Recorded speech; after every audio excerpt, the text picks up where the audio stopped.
Assalamualaikum. Jangan lupa like, comment, and subscribe. Bye.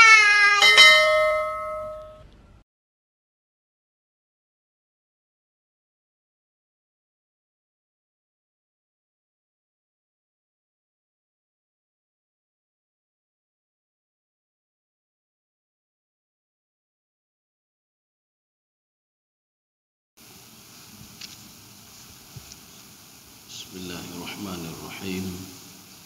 Assalamualaikum warahmatullahi wabarakatuh. Alhamdulillahi rabbil alamin. Wassalatu wassalamu ala asyrafil anbiya'i wal mursalin wa ala alihi wa ashabihi ajma'in. Raditu billahi rabba wa bil islami dina wa bi Muhammadin nabiyya wa rasula. Raditu billahi rabba wa bil islami dina wa bi Muhammadin nabiyya wa rasula. Rabbi shrah li sadri wa yassir li amri wa hlul 'uqdatam min lisani yafqahu qawli. Allahumma ja'al jam'ana hadza jam'an marhuma wa tafarruqana min ba'dihi tafarruqan ma'suma. Kaum muslimin dan muslimat sidang jamaah subuh yang dirahmati Allah.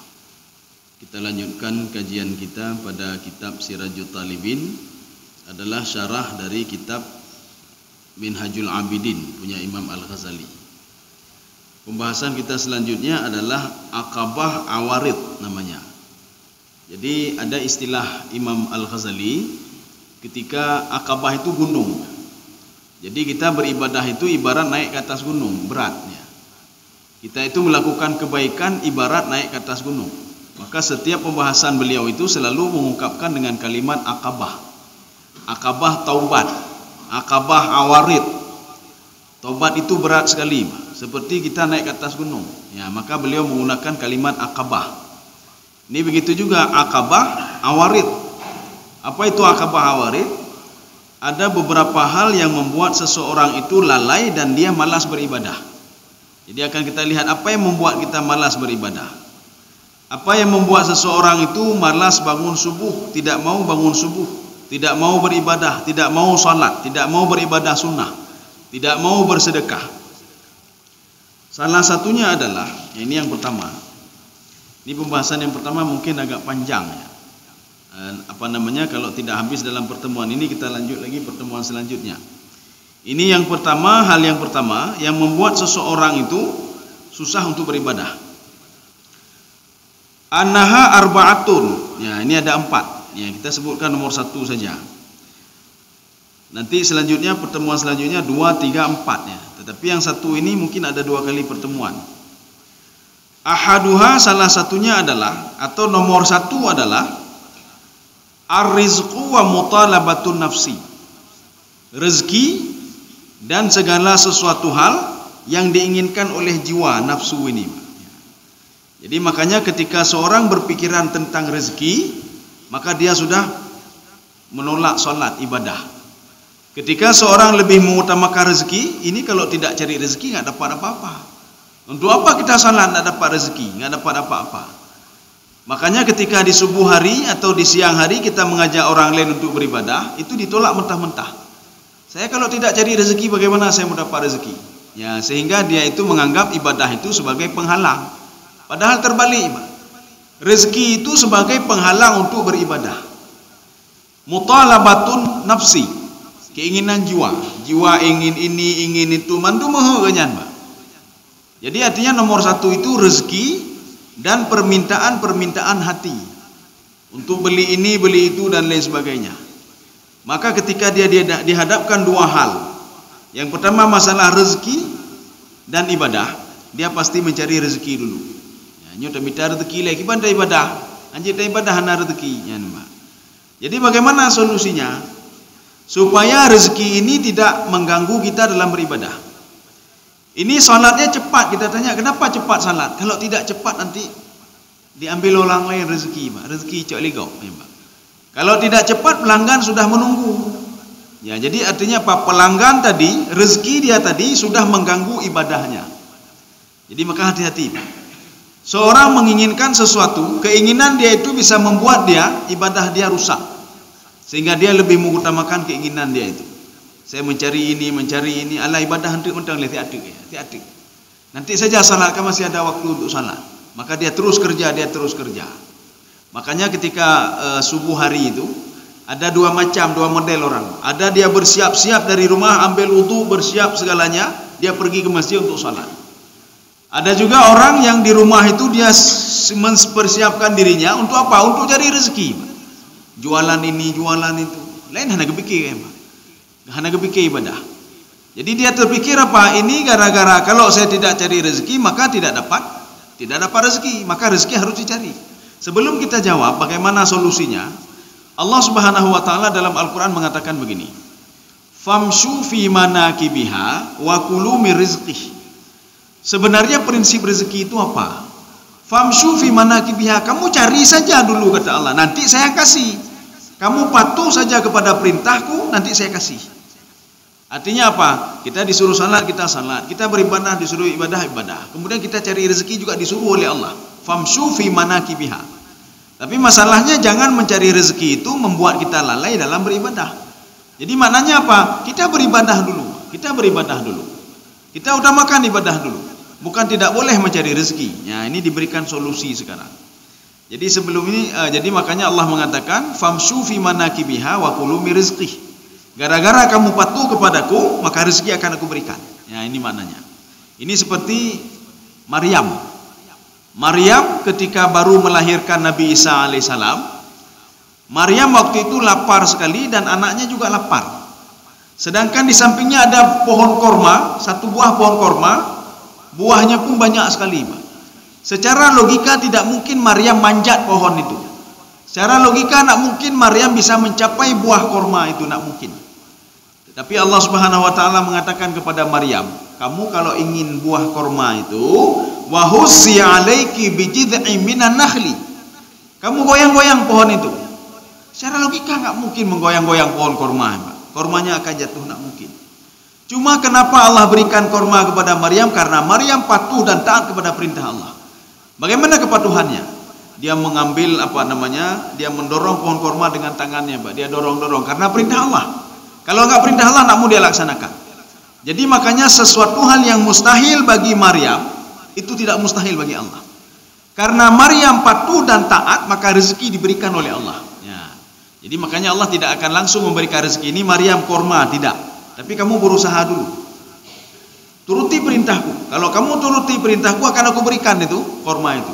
Makanya setelah Maryam menolak-nolak pohon itu, tidak mungkin secara logika jatuh buahnya. Tusaqit alaiki rutaban janiyah. Karena kamu patuh kepadaku, kamu mau mendengarku, maka buah korma tadi saya jatuhkan. Kita disuruh salat saja masih bertanya-tanya. Kita bertanya-tanya kepada Allah. Ini salat zuhur, katanya kepuluh dah temayang. Jangan tanya-tanya, Mbak. Maryam tidak pernah bertanya kepada Allah ketika disuruh tolong goyang pohon ini kalau kamu mau rezeki. Coba lihat dalam riwayat, tidak pernah Maryam bantah. Tidak pernah Maryam mengatakan, ya Allah, saya kan baru melahirkan. Nah mungkin saya goyang-goyang pohon ini, ya Allah. Kalau mau kasih rezeki, kasih. Kalau enggak, ya sudah, ya Allah. Kita kan begitu biasanya. Jadi kita patuhi perintah Allah. Allah menyuruh famshu fi manakibiha. Hendaklah kamu berdesak-desakan, ya Mbak. Keluar berdesak-desakan mencari rezeki. Yang jelas kamu patuh saja kepada perintahku, nanti rezeki akan aku berikan. Ini solusinya kata Imam Ghazali. Wa innama kifayatuhu fi tawakkul. Jadi artinya apa? Cukup kita itu bertawakal kepada Allah Subhanahu wa taala. Bagaimana tawakal? Apakah tidak berusaha? Ya. Jadi konsep tawakal, pada suatu hari Rasulullah sallallahu alaihi wasallam pergi dengan sahabatnya pergi ke masjid. Rupanya ada seorang sahabat membawa seekor onta, Mbak, dia bawa. Sampai di masjid, onta itu dibiarkan begitu saja. Rasulullah bertanya, kenapa kamu biarkan begitu saja? Saya sudah bertawakal kepada Allah. Kalau hilang pun, berarti itu sudah takdir. Kalau enggak hilang pun, itu takdir, katanya, Pak. Apa kata Rasulullah? Tawakal itu bukan seperti itu. Kamu berusaha dulu, kamu ikat dulu ontamu, setelah itu bertawakal kepada Allah. Ya, artinya berusaha dulu. Kita ketika masalah rezeki, kita cari dulu. Yang baik betapa habis baterai untuk minta rezekinya yang baik. Maka di dalam hadis qudsi Allah mengatakan begini. Barang siapa yang bertawakal kepadaku, menyerahkan urusannya kepadaku, maka akan aku urus urusannya. Dia bekerja, ketika ada azan ibadah, maka dia beribadah dulu, itu saya serahkan kepada Allah. Yang jelas saya sudah berusaha. Maka urusannya akan saya urus, kata Allah. Inilah kalimat dalam firman Allah, "May yattaqillaha yaj'al lahu makhraja." Tapi ada satu orang lagi. Ketika Allah mengatakan ketika dia bertawakal pada dirinya sendiri. Bagaimana tawakal pada diri sendiri? Dia percaya pada tubuhnya, percaya kepada tangannya, percaya kepada kecerdasannya. Maka Allah mengatakan, urus dirimu sendiri, kata Allah. Urus dirimu sendiri berlandaskan kepercayaan kamu kepada kepintaranmu, kepada tubuhmu dan lain sebagainya. Maka seorang kadang-kadang tidak bertawakal lagi kepada Allah. Apa kata dia? Dengan ilmu saya bisa melakukan itu. Terserah kamu, buat sendiri, kata Allah. Dengan tangan ini saya bisa berbuat apa saja. Coba buat terus, kata Allah Subhanahu wa taala. Maka uruslah dirimu, kata Allah. Ketika kamu bertawakal pada dirimu. Nyo hana pupu nyo kanalun bereh, nyo kanalun bereh. Dia bertawakal pada diri sendiri. Kalau saya berusaha semaksimal mungkin, maka rezeki saya akan banyak. Terus buat aja terus sendiri, kata Allah. Maka Allah mengatakan, kamu urus dirimu sendiri dan saya tidak akan pernah mengurus dirimu.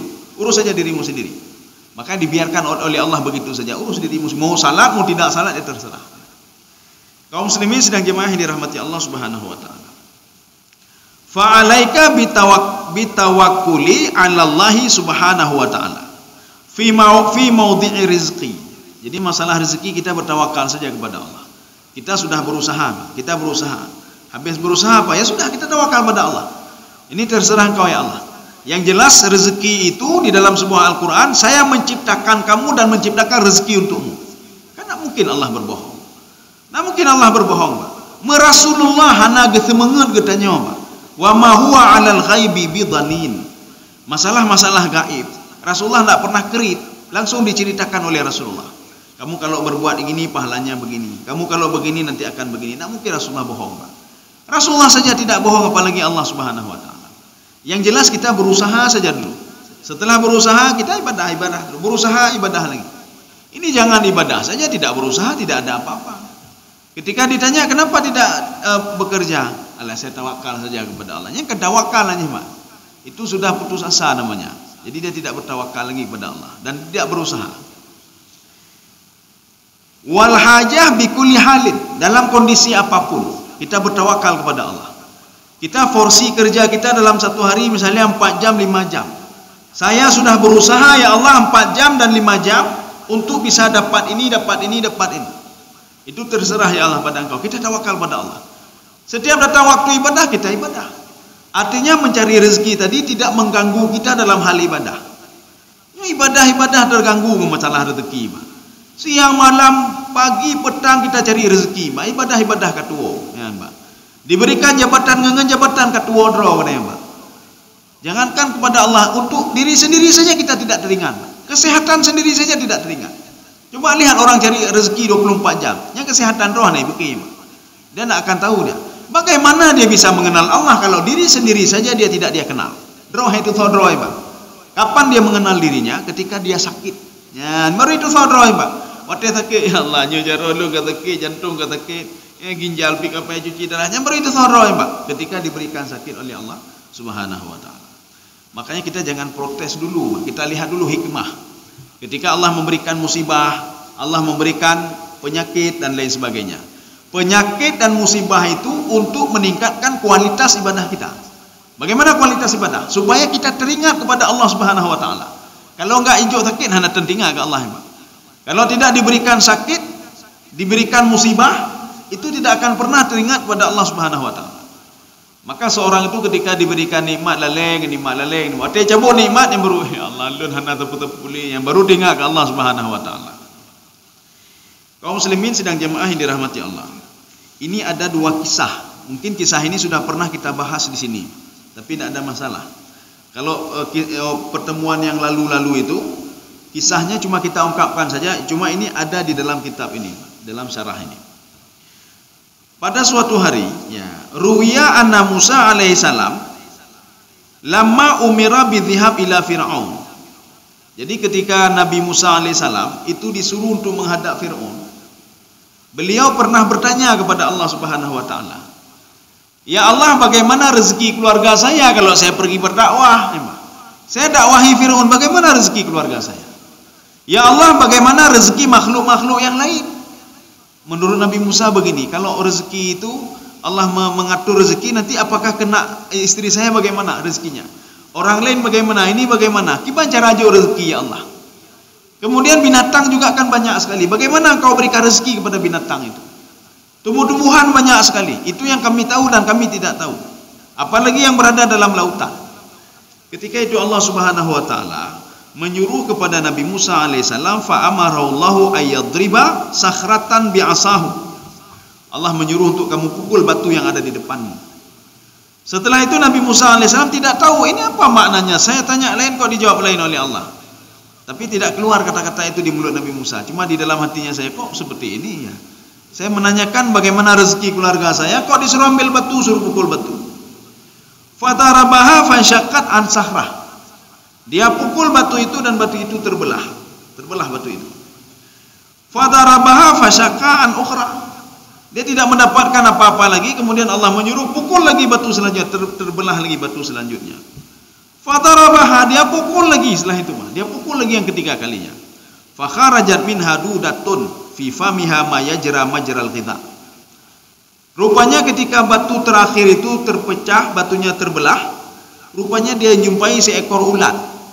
Di mulutnya itu ada makanan segar di mulut ulat itu. Fasami'aha taqul, kemudian diambil ulat itu didekatkan ke telinganya. Ya, didekatkan ke telinganya. Dalam riwayat lain disebutkan begini. Allah mengatakan, "Ya Musa, coba kamu lihat ulat di dalam batu yang tidak ada orang tahu keberadaannya, tapi rezekinya tetap saya berikan." Ya, tetap saya berikan rezekinya. Kenapa? Karena dia makhlukku, kata Allah Subhanahu wa taala. Apalagi kalian? Belum lagi kita jawab. Kita ini patuh kepada Allah, kita beribadah kepada Allah, masa tidak diberikan rezeki oleh Allah Subhanahu wa taala? Ulat itu saja di dalam sebuah tempat itu tidak ada hukum taklifi sama dia, tidak dibebankan apapun kepada dia, tapi rezeki dia dapat, rezekinya dapat. Apa kata ulat tadi? Ya, ulat tadi mengatakan, "Subhana man yarani." Luar biasa sekali yang melihatku, katanya. Siapa yang masuk melihatku? Itulah Allah. Allah tahu keberadaanku, kata ulat tadi. Subhana man yarani, maha suci yang melihatku, yaitu Allah Subhanahu wa taala. Wa yasma' kalami, dan maha suci zat yang sudah mendengar perkataanku. Rupanya ulat tadi dia minta rezeki dia kepada Allah Subhanahu wa taala dan diberikan rezeki oleh Allah. Ulat yang tidak punya otak dia minta rezeki diberikan oleh Allah. Apalagi kita disuruh ibadah, kita ibadah. Disuruh puasa, kita puasa. Masa kita minta sesuatu pada Allah tidak diberikan? Tapi nanti ada beberapa hal yang terhijab. Yang terhijab doa kita. Salah satunya apa kata Rasulullah? Illa qati'ar rahim. Orang yang memutuskan hubungan silaturahmi hanya petai berdoa kepada Allah sebelum dia minta maaf dulu pada orang itu. Kalau enggak akan pernah dikabulkan, kata Rasulullah SAW. Orang qati'ur rahim. Wa ya'rifu makani. Allah mengetahui tempatku itu di mana, diketahui oleh Allah. Di dalam sebuah batu, Pak. Kita pikir secara logika hanya mungkin udah beli kamati, Pak. Tapi Allah mengetahui keberadaanku. Wa yadhkuruni wa la yansani. Allah selalu teringat kepadaku dan tidak pernah lupa kepadaku. Kita bertanya, apakah Allah tua ke katanya? Hanya tua Allah katanya, Pak. Ketika kita beribadah, kita salat subuh tadi, Pak. Fadhkuruni adhkurkum. Makanya salat itu dikatakan sebagai sebuah zikir. Kita berangkat dari rumah salat subuh. Kenapa kita salat subuh? Karena kita teringat kepada Allah. Apa yang membuat kita teringat kepada Allah? Hati ini, Pak. Maka hati ini dulunya sebelum menyatu dengan tubuh, dia itu yaqrubu minallahi ta'ala, dekat sekali dengan Allah. Dia dekat sekali, Pak. Tetapi tatkala dia sudah menyatu dengan tubuh, nya mulai melagi. Kenapa? Karena sudah ada tubuh yang nampak. Roh tadi kan tidak nampak. Karena sudah ada tubuh yang nampak, maka dia sibuk dengan tubuhnya selalu. Lupa dengan rohnya. Ya. Jadi makanya kenapa kita bihajatin ila zikri, kenapa kita harus berzikir untuk memancing roh kembali. Kamu dulu dekat dengan Allah, masa sekarang kamu jauh? Ya, Pak. Maka kita terus berzikir, memancing ini Pak, memancing roh tadi. Ada riwayat lagi dari Anas. Anas sahabat Rasulullah sedang berjalan-jalan dengan Rasulullah sallallahu alaihi wasallam. Tiba-tiba kharatu ma'a Rasulillah sallallahu alaihi wasallam ila mafazatin fi hajatin. Kami pergi ke sebuah tempat karena ada hajat. Enggak disebutkan apa hajatnya.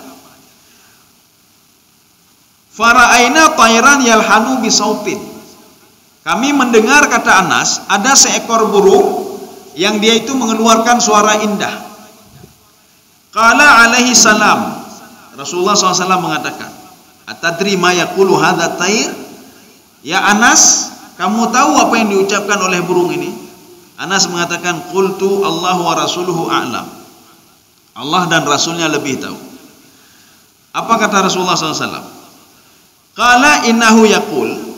Kamu tahu enggak, kata dia, adhabta basari, penglihatan saya sudah tidak ada lagi, Allah nadih tepu. Dicem Mbak, dicem itu pedroy melakai ba Allah, tahu diri dia Mbak. Dia minta kepada Allah yang sudah menciptakan dia. Khalaqtani a'mah, engkau sudah menciptakan saya dalam keadaan buta ya Allah. Saya buta ya Allah, tidak nampak apa-apa. Bagaimana mau cari rezeki? Farzuqni fa inni ja'i'un. Berikan rezeki kepada saya sudah lapar sekali ya Allah. Faja'a tayrun akhar wa huwa jarad fadakhala fi famihi fabtala'ahu. Kemudian tiba-tiba datanglah seekor belalang dan masuk ke mulut dia dan ditelan belalang tadi, dan dia bersyukur kepada Allah Subhanahu wa taala. Ketika itu waja'ala yalhan. Dia itu burung tadi, dia suaranya makin indah saja. Rasulullah mengatakan, kamu tahu enggak apa yang diucapkan oleh burung itu? Tidak, kata Anas. Dia sedang memuji Allah Subhanahu wa taala. Alhamdulillahilladzi la yansa man dzakarahu. Terima kasih ya Allah, engkau tidak pernah lupa kepada makhlukmu yang terus berzikir kepadamu. Apalagi kita sehari 5 kali berzikir.